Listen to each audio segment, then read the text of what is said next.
किसी ने खूब कहा है कि शेयर मार्केट एक बहुत ही सरल बिजनेस है। सरल इसलिए क्योंकि इसमें अगर आपको किसी भी स्टॉक को खरीदना या बेचना है तो आपको कहीं जाने की ज़रूरत नहीं है। आप घर बैठे अपने ऑफिस में बैठे या कहीं भी अपने मोबाइल, कंप्यूटर, लैपटॉप से किसी भी स्टॉक को खरीद या बेच सकते हैं।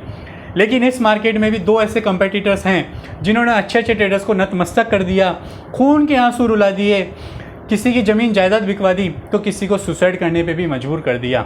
जी हाँ, इस मार्केट में दो ऐसे कंपेटिटर्स हैं जिनकी वजह से 95% ट्रेडर्स असफल हो जाते हैं और सिर्फ 5% ट्रेडर्स इस मार्केट में एक सफल ट्रेडर बन पाते हैं।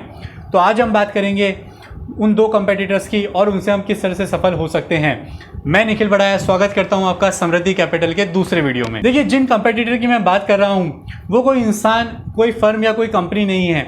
वो तो हमारे ही शरीर के आंतरिक तत्व हैं, जिसमें पहला है हमारा अनुशासनहीनता यानी लैक ऑफ डिसिप्लिन और दूसरा है हमारा मन या इमोशन पे कंट्रोल नहीं होना। जी हाँ, यही वो दो कंपेटिटर हैं जिनकी वजह से ट्रेडर्स का सफ़र बहुत ही जल्दी इस मार्केट में समाप्त हो जाता है। और समाप्त भी ऐसे होता है कि जितनी शिद्दत से वो किसी से मोहब्बत नहीं करते उतनी बेतहाशा इस मार्केट से नफ़रत करते हैं।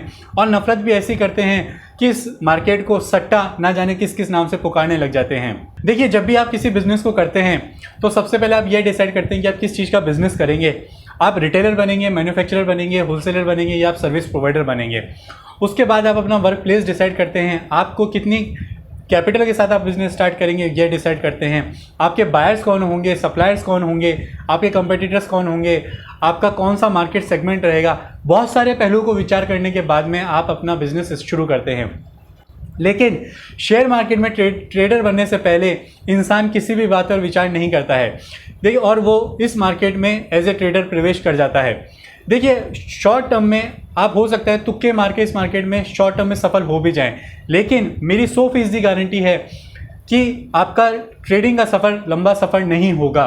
अगर आप फुल टाइम ट्रेडर बनना चाहते हैं तो सबसे पहले आपको सेगमेंट डिसाइड करना होता है कि किस सेगमेंट में आप ट्रेडिंग करेंगे। सेगमेंट से मेरा आशय है कि आप स्टॉक में ट्रेडिंग करेंगे या आप करेंसी में ट्रेडिंग करेंगे या फिर आप कमोडिटी में ट्रेडिंग करेंगे या और किसी सेगमेंट में। सेगमेंट डिसाइड करने के बाद में आपको यह डिसाइड करना होता है कि आप खुद के सेल्फ एनालिसिस से ट्रेडिंग करेंगे या आप किसी रजिस्टर्ड एडवाइज़र की मदद से ट्रेडिंग करेंगे। उसके बाद में आप यह डिसाइड करेंगे कि मैं कितनी कैपिटल के साथ में मेरी ट्रेडिंग का सफ़र शुरू करूंगा।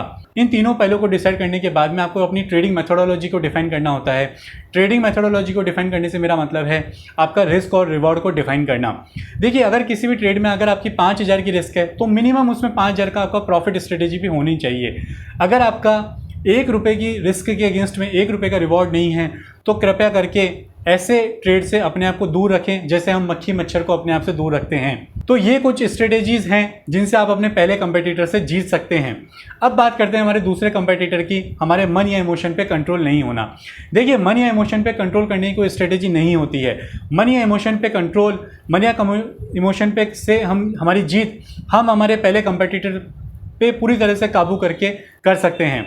जनरली क्या होता है कि हमने कोई ट्रेड लिया और हमने देखा कि इसमें हमारी 3,000 की रिस्क है, हमने हमारा स्टॉप लॉस भी लगा दिया, लेकिन जैसे ही ट्रेड हमारे विपरीत डायरेक्शन में आता है हम अपने स्टॉप लॉस से छेड़छाड़ कर देते हैं, या तो हम उसे और नीचे कर देते हैं या हम उसे हटा देते हैं। यही कारण है कि हमारा ट्रेडिंग डिसिप्लिन पूरी तरह से विमुख हो जाता है और हमारा जो लॉस जो 3,000 का होना था वो कभी कभी 30,000 या 3 लाख तक भी हो जाता है। ऐसा बहुत बार आपके साथ भी हुआ होगा। तो देखिए, जब भी आप ट्रेडिंग करें तो आप ट्रेड लेने से पहले उसके रिस्क और रिवॉर्ड को डिफाइन करें, और डिफाइन करने से ज़्यादा ज़रूरी है कि आप अपने स्टॉप लॉसेस को लगा दें।